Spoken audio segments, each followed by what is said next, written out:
Telangana high court نے بدھ کے روز local bodies میں پسماندہ طبقات یعنی بی سی کو 42% ریزرویشن دینے سے متعلق تمام درخواستوں کو ایک ساتھ سماعت کے لیے منسلک کر دیا۔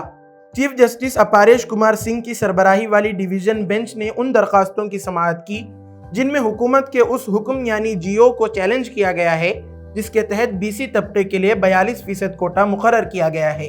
ریاستی حکومت کی جانب سے راجیہ سبھا رکن اور سینئر وکیل ابھیشیک منو سنگھوی نے دلائل پیش کیے۔ چیف جسٹس نے واضح کیا کہ تمام درخواستوں کی ایک ساتھ سماعت کی جائے گی۔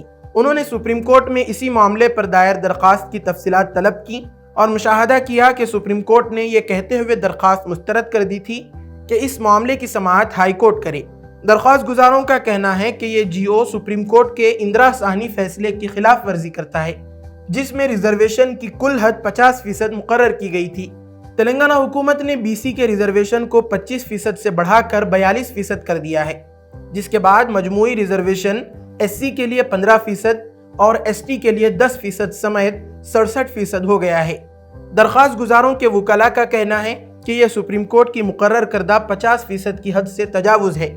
ایڈوکیٹ جنرل اے سدھارشن ریڈی نے عدالت کو بتایا کہ حکومت نے پنچایت راج ایکٹ کی دفعہ 285A میں ترمیم کر کے بی سی کوٹا بڑھایا ہے۔